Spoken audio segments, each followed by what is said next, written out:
तो चलिए अब सिरसा की बात करते हैं, जहां पर बैंक की लचर व्यवस्था यानी कि डामाडोल व्यवस्था को लेकर लोग जो हैं वो एक अलग तरीके का प्रोटेस्ट करते हुए नजर आए, जिसमें भेड़ भी शामिल थी और बकरियां भी शामिल थी और धमकी दे दी गई कि अगर ये लचर व्यवस्था का समाधान नहीं होता है तो हजारों भेड़ बकरियों के साथ, गधों के साथ ये प्रोटेस्ट और ज्यादा आने वाले वक्त में मजबूत होगा।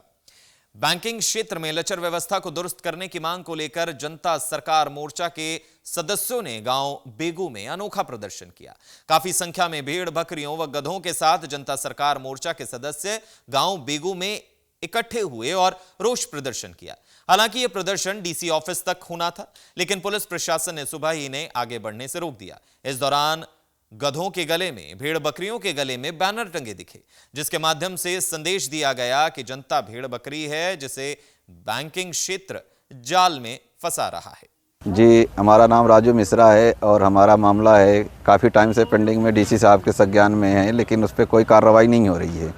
सेंट्रल बैंक ऑफ इंडिया से हमारी लड़ाई चल रही, जो ये आम लड़ाई नहीं रह करके अब जनता सरकार मोर्चा के साथ में किसान आंदोलन के रूप में बन चुका है। ये सारी भेड़ बकरियां लेकर के हमें भेड़ बकरियों के रूप में कर दिया है जीने को मजबूर।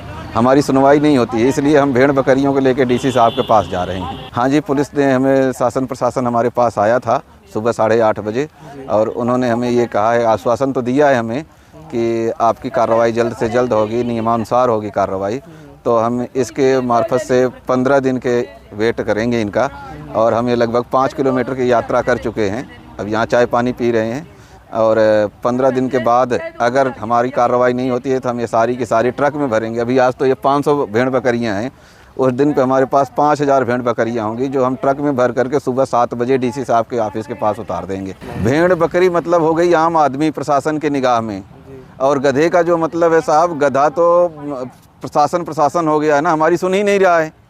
और जो आपने देखा एक छोटा सा गधा है, वो है बैंकिंग व्यवस्था, जो बैंकिंग व्यवस्था शासन प्रशासन को चला रहा है, और हम लोग जो आम आदमी हैं वो सारे भेड़ बकरी के रूप में हो गए हैं। हमारी तो कोई सुनवाई नहीं है, तो क्या करें साहब, हम इंसान तो रहे ही नहीं, हम तो भेड़ बकरी बन गए।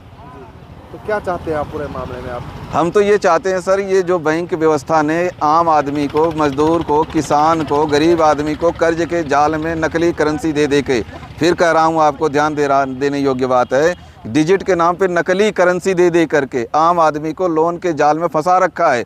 और आम आदमी को कुछ समझ में नहीं आ रहा, उनके घर जा रहे हैं, ज़मीन जा रहे हैं, प्लॉट जा रहे हैं, मकान जा रहे हैं, कुर्क हो रहे हैं। शासन प्रशासन क्या कर रहा है, इसकी जांच क्यों नहीं करता है? नियमानुसार हर एक चीज़ हमने दिया हुआ है, उनको तथ्य दिया हुआ है, लेकिन उसकी जांच नहीं होती है। अब 15 दिन का समय प्रशासन के पास? हाँ जी, 15 दिन का समय मुझे शासन प्रशासन आकर के, कुछ मान्यवर जी आए थे हमारे पास, जो उन्होंने ये बात कही हमें कि आप 15 दिन तो वेट कीजिए। तो हम 15 दिन का इंतज़ार करेंगे। अगर 15 दिन बाद नहीं होगा तो 5000 भेड़ बकरी और तकरीबन 200 से 250 गधे ले जा कर के डीसी कार्यालय के सामने हम रखेंगे। और ये अगर जितना मर्जी मिलिट्री फोर्स लगा दे, हम तो ट्रक में ले जा कर के वहाँ रात में उतार देंगे। हमारा क्या, हम तो मरे ही हैं, रोड पे ऐसे ही हैं। रोटी खानी, अंदर ठोकना है तो अंदर ठोक देंगे, रोटी तो वहाँ मिलेगी। लेकिन हमने ये चैलेंज किया हुआ है कि जब तक हम हैं, एक भी गरीब आदमी का छत नहीं जाने देंगे। ये सबकी लड़ाई लड़ रहे हैं और सब हमारे साथ में हैं, हम अकेले नहीं हैं।